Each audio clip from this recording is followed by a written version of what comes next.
Hi friends, welcome back to my channel Siri Aadya creations. ఈరోజు బ్రహ్మముడి ఎపిసోడ్లో రాజ్ చాలా ఆకలిగా ఉంటాడు. అలా పాలు వేడి చేసుకొని పాలు తాగుదామని చూస్తూ ఉంటాడు. అలా పాలు గ్లాసులో పోస్తుంటే పాల గిన్నె కింద పడిపోతుంది. అప్పుడు చెయ్యి కాలిపోతుంది. సడన్గా కావ్య అక్కడికి వస్తుంది.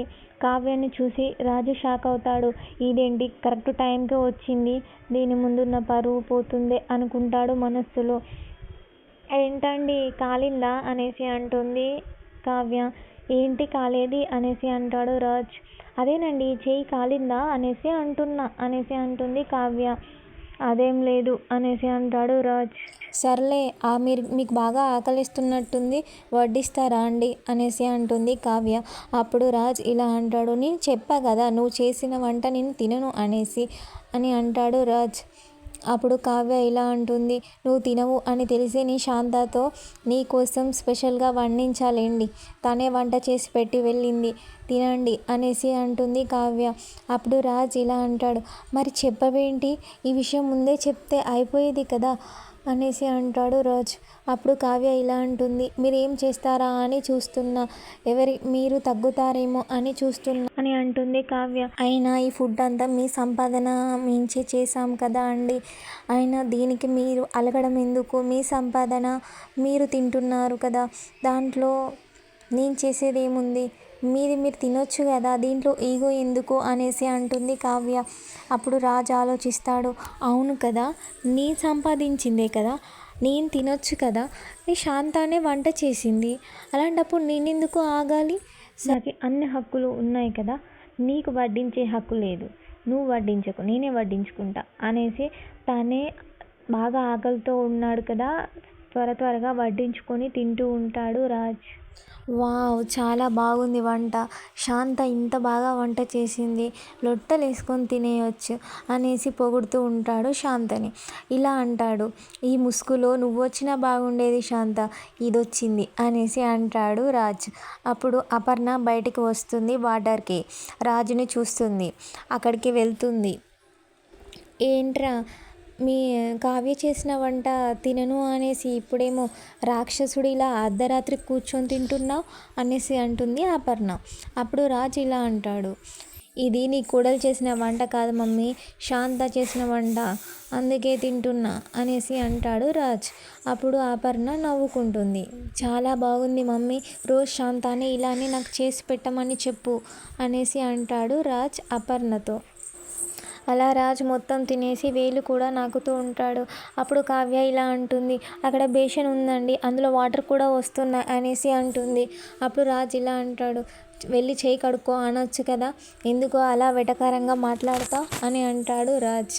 అప్పుడు కావ్య అపర్ణ ఇద్దరు నవ్వుకుంటూ ఉంటారు.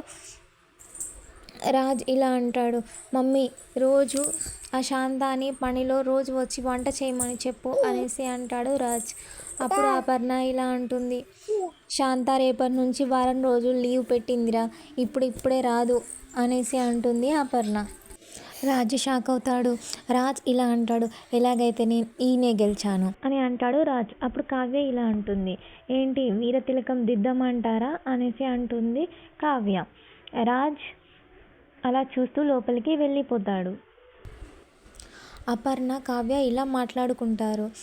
అపర్ణ ఇలా అంటుంది కావ్యతో, వాడు పస్తులతో పడుకుంటాడని చాలా బాధగా ఉండేది, కాకపోతే ఎలా అయితేనే నువ్వు చేసిన వంట శాంత చేసిందని చెప్పి తినిపించావు, నాకు చాలా హ్యాపీగా ఉంది, ఇదే సమయస్ఫూర్తి అని అంటారు.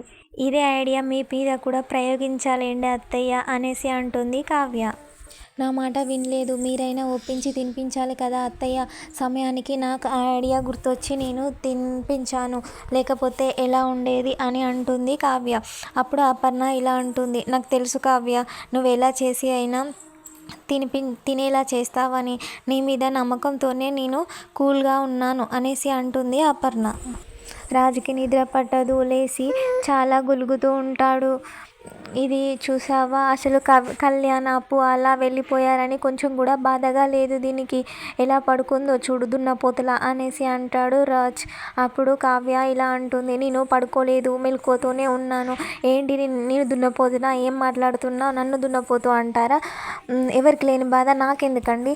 ఒక్కొక్కరు పెద్ద మనుషులు ఉన్నారు, మేధావులు ఉన్నారు, యుద్ధాలు చేసేవారు ఉన్నారు, వాళ్ళందరినీ వదిలిపెట్టి మీరందరూ చెప్తే రాని కళ్యాణ్ ఈ దున్నపోతు చెప్తేనే వస్తాడా అనేసి అంటుంది కావ్య. అందరూ టార్చర్ పెట్టడం సాధించడం అయిపోయింది, ఇప్పుడు మీరు కూడా స్టార్ట్ చేశారా? ఇంకా ఎన్ని రోజులు ఇలా సాధిస్తారండి నా పైన? ఎందుకండి నా మీద అంత కక్ష మీకు అనేసి అంటుంది కావ్య రాజ్తో. అలా వాళ్ళు వెళ్ళిపోతే నాకు ఎలా నిద్ర పడుతుంది అని అనుకుంటున్నావు, నేను ఎలా నిద్రపోతా అని అనుకుంటున్నావు అనేసి అంటుంది కావ్య రాజ్తో. అప్పుడు రాజ్ ఇలా అంటాడు, మరి నిద్ర పట్టకపోతే ఫోన్ మాట్లాడొచ్చు కదా, వాళ్ళకి ఫోన్ చేసి రమ్మనొచ్చు కదా అనేసి అంటాడు రాజ్.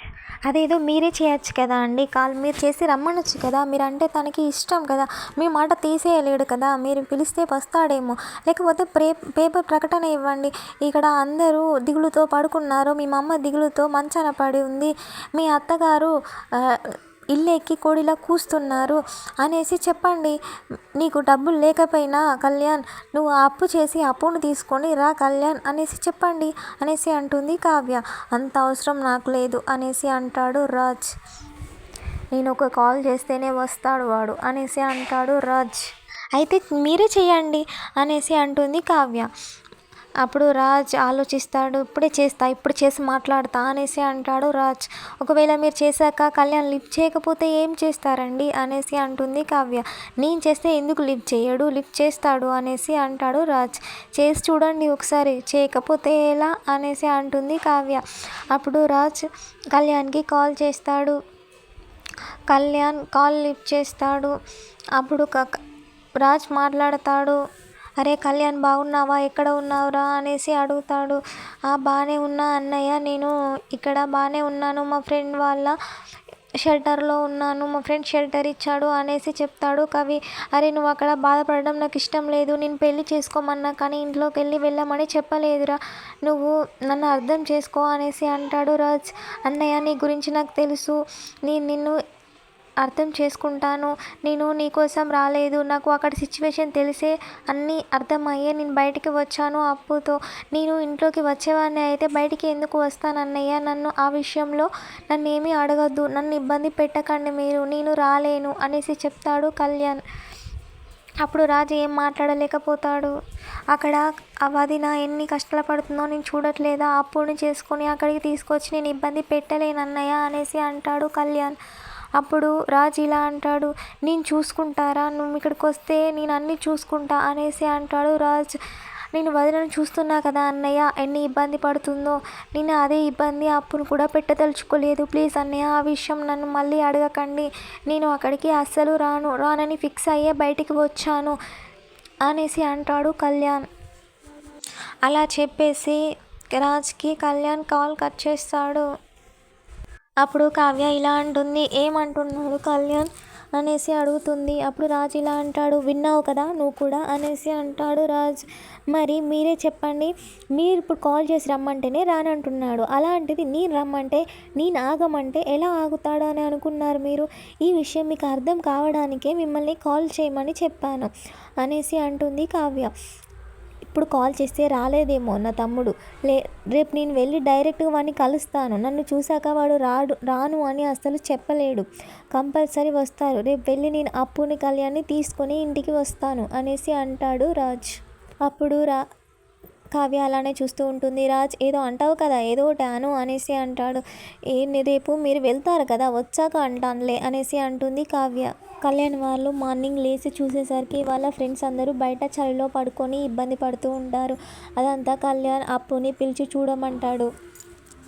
వాళ్ళు చూసి వాళ్ళ ఫ్రెండ్స్ ఆ చలిలో పడుకోవడాన్ని చూసి బాధపడతాడు కవి. మనం ఎలాగైనా ఇక్కడ నుంచి వెళ్ళిపోవాలి అప్పు. మన కోసం వాళ్ళు చలిలో పడుకున్నారు. మనకు ప్రైవసీ కోసం వాళ్ళు ఈ చలిలో బయటనే ఉన్నారు. మనల్ని ఇబ్బంది పెట్టడం ఎందుకనేసి మనం ఇలానే ఉంటే రోజు వీళ్ళు ఇబ్బంది పడుతూనే ఉంటారు. మనం ఎలాగైనా ఇక్కడ నుంచి వెళ్ళిపోవాలి అనేసి చెప్తాడు కళ్యాణ్. అప్పుడు అప్పు మనకు ఇప్పుడైనా ఈ షెల్టర్ ఉంది, లేకపోతే మనం బయటికి వెళ్తే మన దగ్గర 1 రూపీ కూడా లేదు కళ్యాణ్. మనం ఎలా బ్రతుకుతాం, మనం ఎక్కడ ఉండగలం అనేసి అంటుంది అప్పు. ఎలాగైనా వెళ్ళాలి అప్పు, వీళ్ళెంత బ్రతిమలాడినా కూడా ఇక్కడ ఉండడం మాత్రం వద్దు అనేసి అంటాడు కళ్యాణ్. అప్పుడు అప్పు ఇలా అంటుంది, నేను వెళ్ళడం నాకేమీ బాధ కాదు, కాకపోతే నువ్వు ఇబ్బంది పడతావని నాకు బాధగా ఉంది. నేను బయట కష్టాలు పడ్డదాన్నే, నాకు అలవాటే, కానీ నువ్వెలా ఉంటావు కళ్యాణ్ అనేసి అంటుంది అప్పు. ఎలాగైనా వెళ్దాం, ఏదో ఒకటి చేద్దాం అనేసి అంటాడు కళ్యాణ్. మార్నింగ్ అవుతుంది. వాళ్ళ ఫ్రెండ్స్ అందరూ లేస్తారు. వాళ్ళ ఫ్రెండ్ లేచి అందరినీ లేపుతాడు. బాగా వెలుతురు వచ్చింది. మనల్ని చూస్తే అప్పు వాళ్ళు ఫీల్ అవుతారు. త్వరగా లేచి మనం ఫ్రెండ్ వాళ్ళ ఇంట్లో ఉండి వచ్చామనేసి చెప్తాం పదండి అనేసి వెళ్తారు. వాళ్ళు డోర్ కొట్టి కళ్యాణ్ని పిలుస్తారు. కళ్యాణ్ డోర్ తీస్తాడు. కళ్యాణ్ వాళ్ళని ఇలా అడుగుతాడు, మీరు నైట్ అంతా ఎక్కడ ఉన్నారు అనేసి. వాళ్ళు ఇలా చెప్తారు, మేము మూవీ చూసేసరికి బాగా లేట్ అయింది బావ, అక్కడ నుంచి పక్కనే మా ఫ్రెండ్ వాళ్ళ ఇల్లుంటే అక్కడే పడుకొని వచ్చాం అనేసి చెప్తాడు. అప్పుడు అప్పు ఇలా అంటుంది, మేము మీకోసమే చూస్తున్నాం, ఇక మేము వెళ్తాం అనేసి అంటుంది అప్పు. అప్పుడు వాళ్ళ ఫ్రెండ్ ఎక్కడికి అనేసి అడుగుతాడు. ఇంతటితో ఇవాటి ఎపిసోడ్ పూర్తవుతుంది. రేపటి ఎపిసోడ్లో ప్రకాశం రాజును పట్టుకొని ఏడుస్తూ, ప్లీజ్ రా, నువ్వు ఎలాగైనా కళ్యాణ్ని తీసుకొని రా, వాళ్ళు లేకపోతే నేను ఉండలేకపోతున్నా, నువ్వు ఎలాగైనా చెప్పి తీసుకొని రా అని బాధపడుతూ ఉంటాడు ప్రకాశం. అప్పుడు ధాన్యలక్ష్మి ఇలా అంటుంది, వాడు ఇంట్లో నుంచి వెళ్ళిపోయాడని ఒక్కరికైనా బాధగా ఉందా, ఒక్కరైనా పట్టించుకుంటున్నారా అనేసి అంటుంది ధాన్యలక్ష్మి. అప్పుడు రాజు ఇలా అంటాడు, నువ్వు బాధపడకు పిన్ని, నేను వెళ్ళి వాళ్ళిద్దరిని తీసుకొని వస్తాను అనేసి అంటాడు రాజ్. ఇద్దరెవరు, నాకున్నది ఒక్కడే కొడుకు కళ్యాణ్ మాత్రమే, వాణ్ణి మాత్రమే తీసుకొని రా, ఇంకా వేరే వాళ్ళ గురించి నాకు సంబంధం లేదు అనేసి అంటుంది ధాన్యలక్ష్మి. అందరూ చూసి షాక్ అవుతారు. అప్పుడు కావ్య ఇలా అంటుంది, చూసారా, ఇదే జరుగుతుందని నేను ఎప్పటి నుంచో చెప్తున్నా, అందుకే ఈ పెళ్ళి వద్దు అని చెప్పాను, మీరు విన్నారా? ఇప్పుడు దీనికి సమాధానం ఎవరు చెప్తారు, మీరు చెప్తారా, నేను చెప్పాలా అనేసి అంటుంది కావ్య. ప్లీజ్ నా ఛానల్ ఇప్పుడే కనుక చూస్తున్నట్లయితే లైక్, షేర్ అండ్ సబ్స్క్రైబ్ చేయడం మర్చిపోకండి. Bye friends.